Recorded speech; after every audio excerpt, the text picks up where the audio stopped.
and welcome to Take Your Territory with Jamie Rohrbaugh. This is the podcast where I encourage you to go out and take your dream, receive your destiny from the Lord Jesus, the destiny that He planned for you before the foundation of the world. This is the territory that God has ordained for your life. It's a big dream that you have, and it can happen.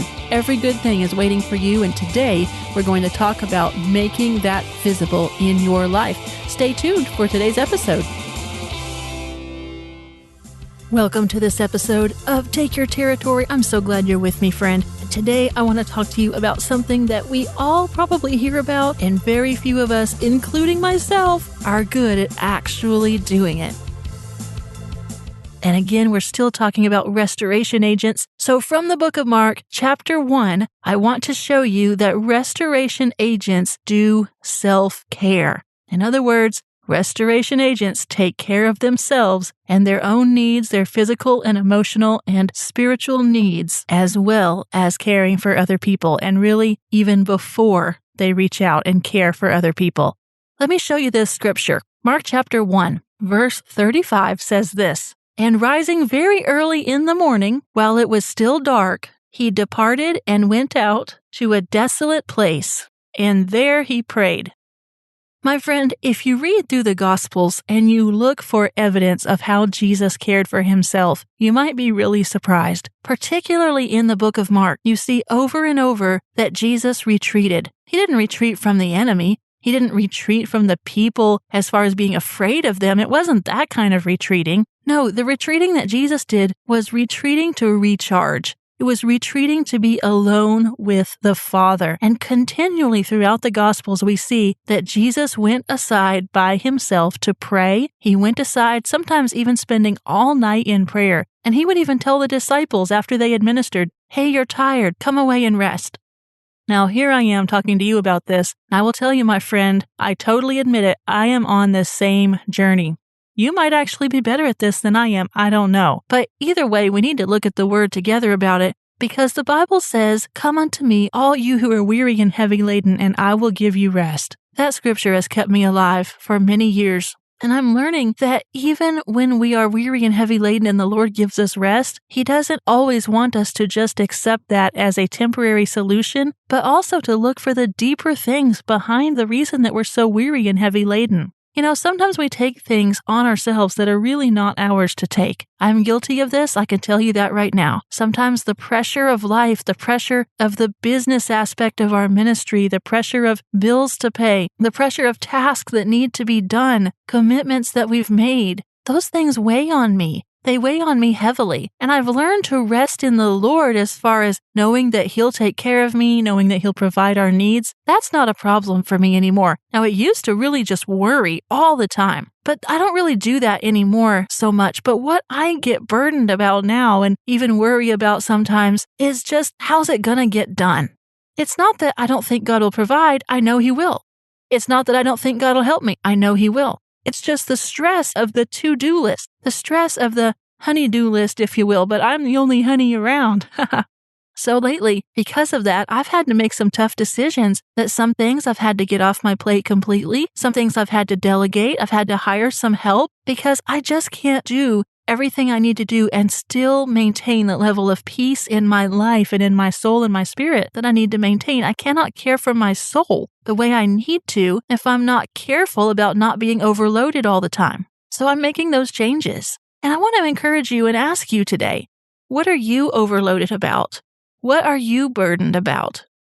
You know, a business lesson that I think might really encourage you is that years ago, a CPA that was helping me, and a business advisor, a business mentor, someone who is a C-level executive for many years. You know, when I say C-level, I mean CEO, CFO, that level of executive, someone that was really wise in business. They said to me, "Jamie, there are certain times in business when you have to make a decision, and it acts like a lever on a fulcrum, where your business is positioned in a certain place. You have to make a big decision, like you're sitting on a seesaw, but as soon as you make that decision, even though you don't see the other side, but you take that leap of faith, then that lever will flip and up you'll go sitting on that seesaw, and it'll catapult you into the next thing."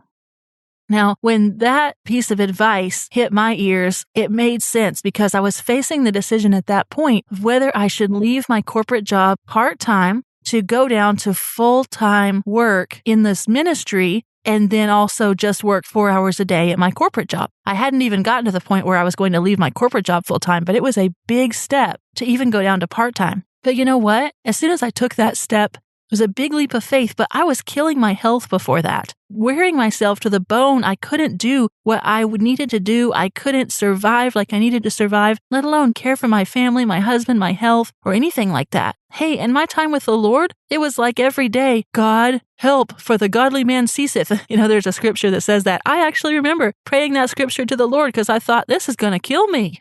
Well, the Lord led us to take that big step, and it did a lot of things. It brought us increased opportunity and favor and effectiveness in our ministry, but it also solved many of the problems that were afflicting me at that time regarding my soul. It got rid of the stress. It got rid of the anxiety. It got rid of the difficulty that I was experiencing, or at least a lot of it, with my work environment. So many things got better. Well, even now, I've been at another place where I told you I had to hire some help. That was a really tough decision. But where are you? Where are you right now? Are you right now looking at some decision that you are considering making that's going to have the potential to really reduce your stress load? Are you looking at something that's going to have the potential to maybe bring a whole lot of peace and heaven into your life?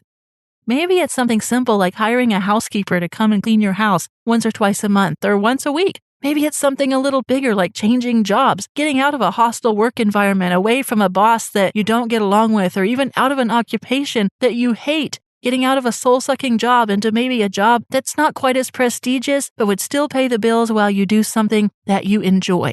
You know what? Whatever your decision is right now, you have got to care for your soul. And you can't make this decision based on somebody's prophetic word. You can't make this decision based on even this podcast. But I want to encourage you and equip you and empower you to look at this decision that you're making right now, to look at the state of your soul right now and say, am I caring for my soul? And of course, your soul being your mind, your will, your emotions. Are you caring for your mind, for your will, for your emotions? Or are you a complete emotional wreck? Beloved, if you're an emotional wreck, that is not God's will for you, because the fruit of the Spirit is love, joy, peace, patience, gentleness, goodness, and so many others.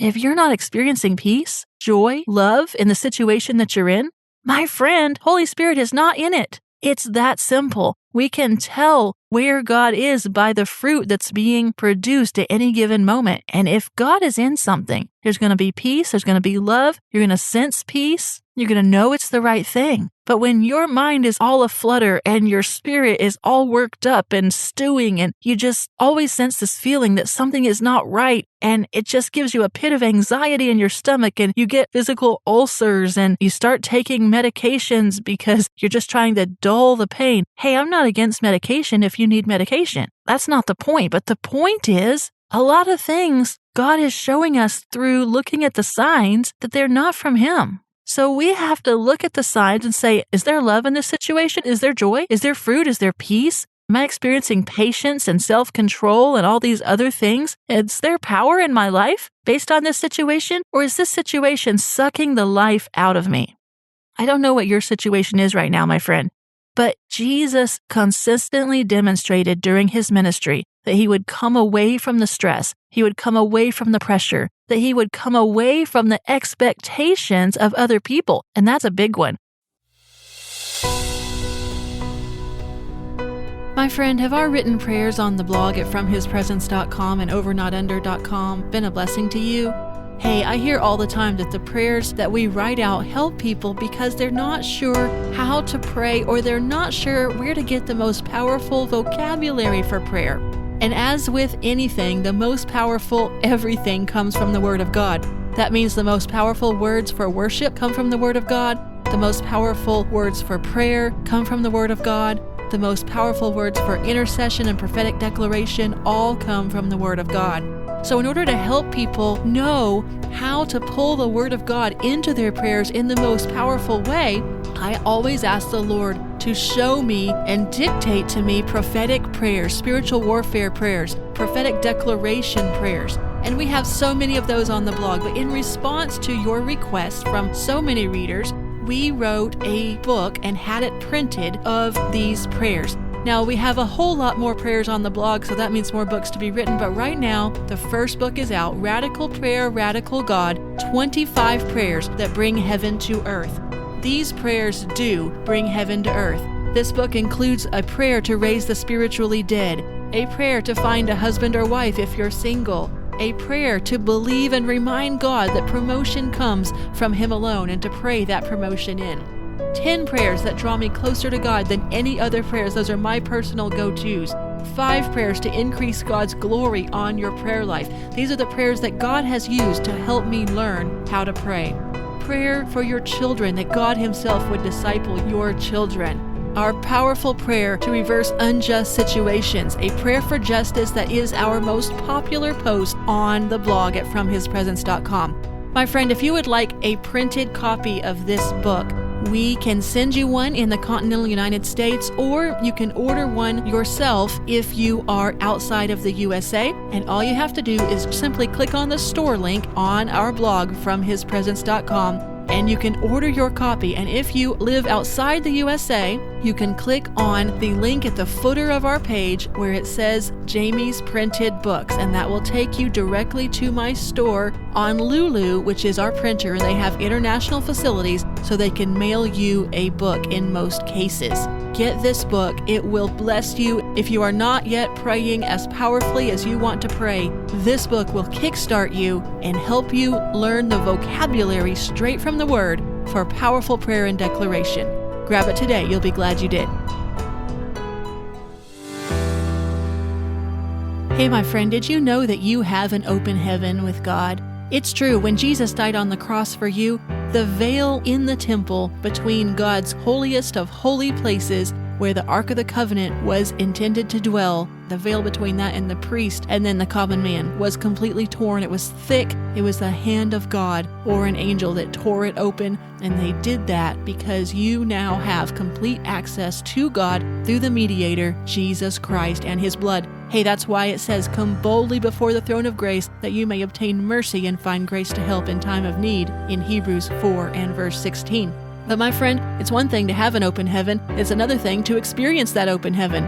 You can have the open heaven all day long, but not be walking in the manifestation of it. And because that's true, I wanted to help you walk in the manifestation of that open heaven. I recorded a video webinar for you. It is a live webinar. It's called How to Live in an Open Heaven. And if you don't have this class yet, you have got to get it on my Gumroad store. You can just go to our website, FromHisPresence.com, click store, and then find the webinar, How to Live in an Open Heaven. That class is going to teach you 3 paradigms that you need to know to get revelation in your heart that will help you see the manifestation of the open heaven that Jesus purchased for you with His blood on the cross. It'll bless your life. Be sure you get it today, How to Live in an Open Heaven, at our store at FromHisPresence.com. Hey, years ago, after about the first 5.5 years of my corporate job, I was in a particular career path that was very prestigious, and there was a lot of opportunity for advancement. And so I'd been promoted over and over. I worked really, really hard, made really good money, but the stress was off the charts. It was just horrible, and it was killing me. And I had an opportunity to post for a different line of work to go into financial analysis that was not anywhere near as prestigious a job, but I knew that it was going to help me in my soul. I knew it was going to give me some peace. It was going to get me away from the stress. It was going to be the kind of job where you do the work, you do a great job, you turn your computer off at the end of the day, and you go home. And that is, in fact, the job that it was when I took it. It made a huge difference. And in fact, at my corporate job there, the way that you moved from one office to another was you had to wait for these mover people. It was an outsourced company. They would come and pack up everything that was in your cube, and they would move it from one cubicle to the other cubicle. And that process took a long time. But the last day of my very, very stressful job, I couldn't even wait. I packed everything up. I put it on my rolling chair. I pushed it across the hallway from one building to another building. And someone saw me that had known me pretty well, and they said, "I have never seen you look so happy." And I said, "I've never been so happy."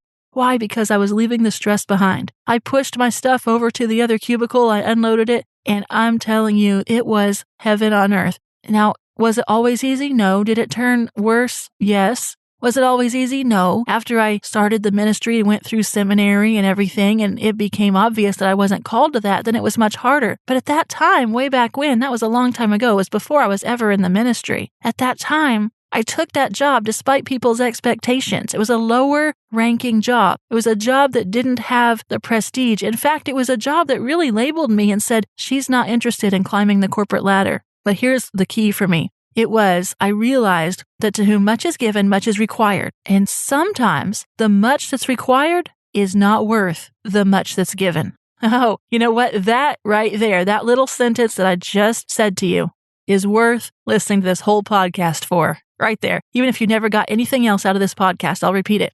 To whom much is given, much is required. But sometimes the much that's required is not worth the much that's given. That was my situation. And I want to ask you today, are you in a similar situation where your soul is simply in a mess, where the life is being drained out of you, where your stress level is off the charts? And if so, what do you need to do about it? Do you need to say no to people's expectations? Do you need to say no to the expectation to climb the corporate ladder? Do you need to say no to the expectation that your house is always going to be just perfectly clean and that you're the one that has to make it that way? Do you need to hire some help? Do you need to stop doing something? Do you need to say no to your kids' demands or desires to play a different sport or take a different music lesson or do a different activity every night of the week? What do you need to do to bring peace to your soul so that you can get away with the Father, so you can live a life of abiding in Jesus and not abiding in stress, to where you can live a life where there's peace in your heart and your soul, and you can radiate that peace and surround yourself with that peace? Hey, this won't be the last decision of this type that you'll have to make because, in my experience anyway, when we make these decisions to bring ourselves peace, over time, things tend to crowd in again. And we bring ourselves back to a point where we're like, oh my goodness, I need to reboot. We look around ourselves and we see, wait a minute, somewhere I got off track. So we're in a continuous process of realigning and rebooting and recalibrating to make sure that our lives look like they're supposed to look. But the key is, Jesus always retreated because in heaven there's peace, and Jesus operated in the principles of heaven. Jesus manifested heaven everywhere he went, and that is what you will do and what you do every day as a restoration agent. But you know what? We have to first look at our own lives and restore heaven in our own lives. And my friend, whatever it is today, I pray in your life that the Lord will give you the courage and the wisdom and the discernment to say no to the things that need to be said no to say yes to other things, to make those decisions, to bring peace, to bring yourself rest, so that you can come away from the crowds, away from people's expectations, be alone with the Father every single day, and not be overwhelmed with your life. You must care for your soul. You've only got one. Let me pray for you. Father, in Jesus' name, I ask that you would bless my friend who is listening to this with peace.